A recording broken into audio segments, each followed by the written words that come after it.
Hello friends, આજે આપણે બનાવીશું રાજસ્થાની ટ્રેડિશનલ દાલ બાટી અને ચૂરમું, જેને બનાવવું ખૂબ જ ઇઝી છે. તો ચલો બનાવીએ.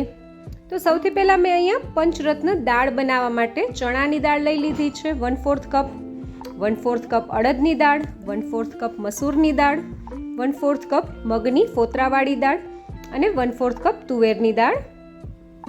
અને આપણે આ બધી દાળને સરસ રીતે વોશ કરી લેવાની છે.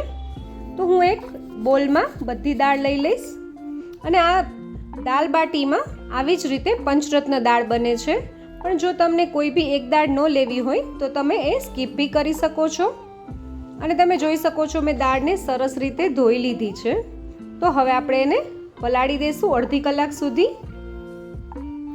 તો તમે જોઈ શકો છો અડધી કલાક થઈ ગઈ છે અને દાળ સરસ રીતે પલળી ગઈ છે. એને જોઈએ તો સરસ ફૂલેલી લાગે છે. તો હવે આપણે એને એક કુકરમાં લઈ લેશું અને એને બાફી લેવાની છે આપણે. તો આપણે દાળ ડૂબે અને એની ઉપર 1 ઇંચ જેટલું પાણી રહે એ રીતે પાણી એડ કરવાનું છે. જો તમે વધુ પાણી એડ કરશો તો કુકરમાંથી બહાર નીકળી જશે. હવે આપણે 1 ટીસ્પૂન જેટલી હળદર અને 1/2 ટીસ્પૂન જેટલું મીઠું એડ કરીશું અને સાથે થોડું ઘી ઉમેરીશું. અને હવે આપણે કુકરનું ઢાંકણ બંધ કરીને 4 થી 5 વિસલ કરી લેશું. તો આપણું કુકર થાય છે, દાળ બધી બફાઈ છે, ત્યાં સુધીમાં આપણે જે ચૂરમાની બાટી હોય એના માટેનો લોટ બાંધી લેશું. તો આ બાટીમાં ફક્ત ઘઉંનો જાડા લોટનો જ આપણે ઉપયોગ કરીશું. અને જો તમારી પાસે ઘઉંનો જાડો લોટ ના હોય તો તમે 1 કપ જેટલો ઘઉંનો જાડો લોટ અને 2 થી 3 ચમચી જેટલો રવો લઈ લેશો તો એનું ટેક્સચર એકદમ સરસ કરકરું થઈ જશે. તો હવે આપણે જે આ બાટીનો લોટ બાંધીએ છીએ એમાં મેં ઘીનું મોણ દઈ દીધું છે. તો મેં અત્યારે 2 ટેબલ સ્પૂન જેટલું ઘીનું મોણ દીધું છે. આવી રીતે ઘીનું મોણ દેવાથી એકદમ સરસ આપણી બાટીનું જે ચૂરમું બને છે. તો તમે જોઈ શકો છો આપણો લોટ એકદમ સરસ ક્રમ્બલી થઈ જાય છે અને આવી રીતે હોલ્ડ કરીએ તો સરસ મુઠિયા જેવું બંધાય છે. તો આનો એ મતલબ છે કે મોણ પરફેક્ટ છે. અને હવે આપણે થોડું હુંફાળું પાણી લઈને આનો સરસ થોડો ટાઈટ એવો લોટ બાંધવાનો છે. આપણે એકદમ ટાઈટ નથી લોટ બાંધવાનો, થોડોક ટાઈટ એવો લોટ બાંધવાનો છે, કઠણ. તમે જોઈ શકો છો બાટી માટેનો લોટ સરસ રીતે બંધાઈ ગયો છે. આપણે આ રીતનો લોટ બાંધવાનો છે. અને હવે આપણે આ લોટને સાઈડમાં રાખી દઈશું અને જે દાલ બાટીની જે બાટી હોય એનો લોટ બાંધી લેશું. તો મેં એના માટે અહીંયા જે ઘઉંનો જાડો લોટ આવે, ભાખરી લાડુમાં આપણે યુઝ કરતા હોય એ મેં લઈ લીધો છે. ટ્રેડિશનલી આ જ રીતે બનતી હોય છે બાટી. પણ જો મેં તમને પહેલાં કીધું એમ કે આ લોટ ના હોય તમારી પાસે તો તમે સેમ 2 કપ જેટલો ઘઉંનો જે રોટલીનો લોટ હોય એ લઈ લેવાનો અને 1/4 કપ જેટલો રવો લઈ લેવાનો. તો એનું ટેક્સચર એકદમ સરસ આવી જશે અને આવો કરકરા લોટ જેવું જ થઈ જશે. તો હવે આપણે આમાં મોણ દઈ દેશું. તો મોણ દઈએ એ પહેલાં આપણે મસાલા કરી લેશું. તો મેં આમાં સ્વાદ અનુસાર મીઠું, થોડો અજમો લીધો છે અને 1/4 ટીસ્પૂન જેટલો મેં બેકિંગ સોડા લીધો છે, જે ખાવાનો સોડા હોય એ. અને હવે આપણે આમાં ઘીનું મોણ દેવાનું છે. તો હું અત્યારે ઘીનું મોણ દઈ રહી છું, પણ તમારે જો ઘી અને તેલ બંનેનું મિક્સ મોણ દેવું હોય તો તમે એ બી કરી શકો છો. તો મેં અત્યારે ટોટલ 4 ચમચી જેટલું ઘીનું મોણ દીધું છે. તો હવે આપણે લોટને સરસ રીતે મિક્સ કરી લેવાનો છે. અને તમે જોઈ શકો છો આપણો લોટ એકદમ સરસ ક્રમ્બલી થઈ ગયો છે. અને આવી રીતે આપણે લોટને ભેગો કરીએ તો સરસ મુઠિયા જેવું ટેક્સચર આવે છે. એનો એ મતલબ છે કે મોણ લોટમાં પરફેક્ટ છે. અને હવે આપણે ગરમ પાણીનો ઉપયોગ કરીશું અને લોટ બાંધતા જઈશું. અને આપણે આનો કઠણ લોટ બાંધવાનો છે, આપણે ઢીલો લોટ નથી બાંધવાનો, થોડોક કઠણ જ બાંધવાનો છે, ભાખરી જેવો જ. તો આપણે થોડું થોડું પાણી ઉમેરતા જઈશું અને લોટ બાંધતા જઈશું. તો તમે જોઈ શકો છો આપણો લોટ એકદમ સરસ રીતે બંધાઈ ગયો છે બાટી માટેનો. અને હવે આપણે બંને લોટને 10 થી 15 મિનિટ સુધી રેસ્ટ આપી દઈશું. અને ત્યાં સુધીમાં આપણે દાળ ચેક કરી લઈએ. તો તમે જોઈ શકો છો દાળ આપણી એકદમ સરસ રીતે બફાઈ ગઈ છે.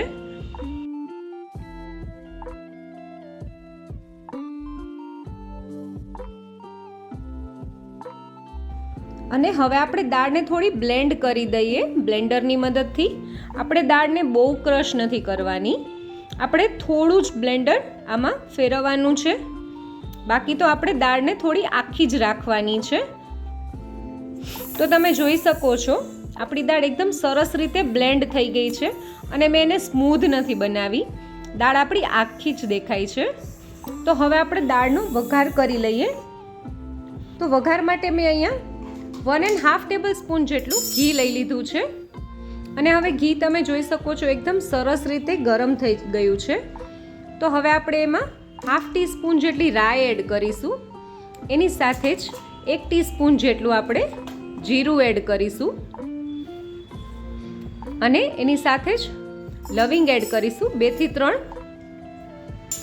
3 થી 4 જેટલા કાળા મરીને આપણે આખા એડ કરીશું અને એક કાળી જે એલચી આવે મોટી એલચી એડ કરી દેશું. તમાલપત્ર એડ કરીશું. 2 લાલ સૂકા મરચાં અને તજના ટુકડાનો આપણે ઉપયોગ કરીશું વઘારમાં. અને હવે આપણે બધું સરસ ઘીમાં સાતળી લેવાનું છે અને હવે આપણે થોડી હિંગ એડ કરીશું આમાં. અને અત્યારે હું અહીંયા વઘારમાં થોડા લીલા મરચાં અને આદુની પેસ્ટ એડ કરી રહી છું. તમારે જો આદુની સાથે લસણની પેસ્ટ અને ડુંગળીને ઝીણી સમારીને એડ કરવી હોય તો તમે એડ કરી શકો છો, પણ મેં અત્યારે અહીંયા લસણ અને ડુંગળીનો ઉપયોગ નથી કર્યો. અને હવે આપણે આદુની પેસ્ટ અને મરચાંને સરસ સાંતળી લીધા છે. તો આપણે 2 મીડિયમ સાઇઝના ઝીણા સમારેલા ટમેટાને એડ કરીશું અને એની સાથે થોડું મીઠું એડ કરીશું. અને જ્યાં સુધી આપણા ટમેટા એકદમ સરસ મેશી ના થઈ જાય, એકદમ પાકી ન જાય, ચડી ના જાય, ત્યાં સુધી એને સાંતળીશું. અને એમાં થોડી આપણે હળદર એડ કરી દીધી છે અને હવે સરસ રીતે આપણે ટમેટાને ચડવા દઈશું આવી જ રીતે.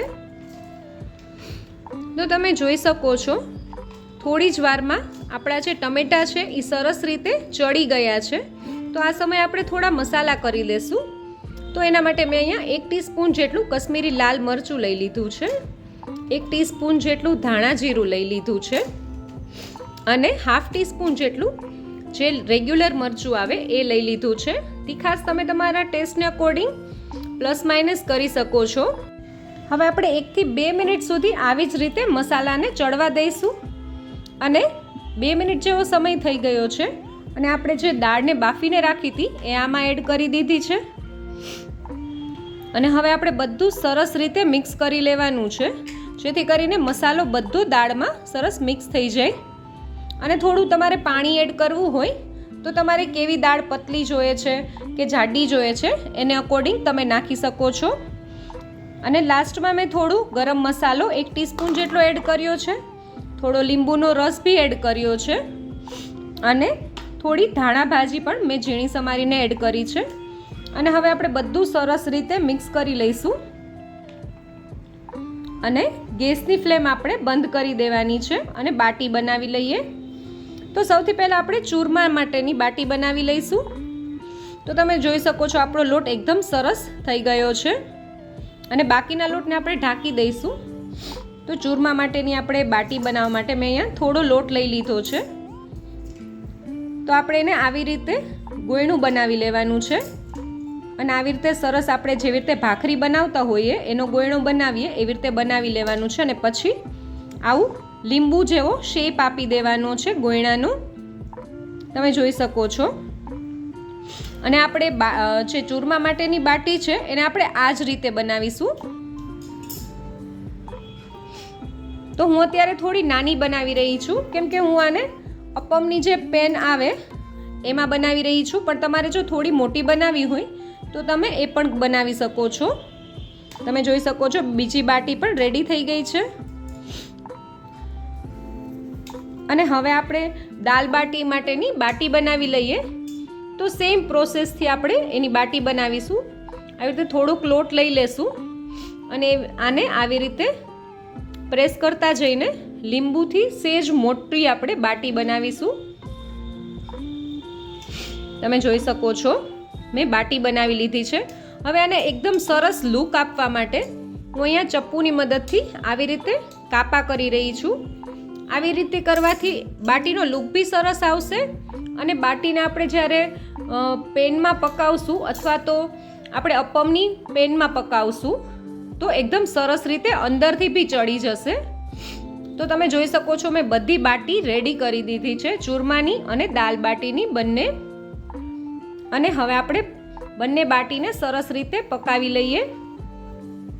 તો હું અત્યારે બે રીતે બાટીને બનાવી રહી છું. એક તો અપમની જે પેન આવે છે એમાં, અને બીજી આવી રીતે કોઈ બી કડાઈમાં આપણે આવી રીતે વાસણ રાખી દેવાનું છે નીચે કાંઠા જેવું, અને એની ઉપર આપણે પ્લેટ રાખી દઈશું.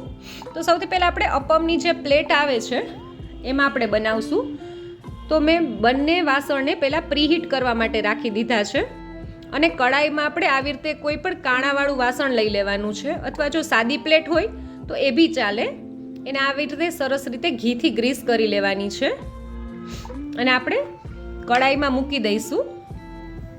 કડાઈ આપણી પહેલેથી જ ગરમ છે, અને હવે આપણે બાટીને આવી રીતે છૂટી છૂટી મૂકી દેવા, કેમ કે બાટી થોડી ચડશે તો થોડી ફૂલાશે, એટલે આપણે થોડી બે બાટીની વચ્ચે થોડી સ્પેસ રાખવાની છે. અને આ સાઈડ આપણે જે અપમની જે પેન છે એ બી સરસ રીતે ગરમ થઈ ગઈ છે, તો એને થોડી ઘીથી ગ્રીસ કરી લેવાની, અને એમાં બાટી આપણે મૂકી દઈશું.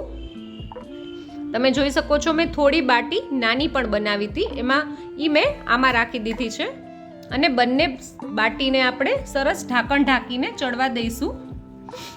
તો 3 થી 4 મિનિટના અંતરે આપણે બે ગેસની બાટીને ફેરવવાની છે.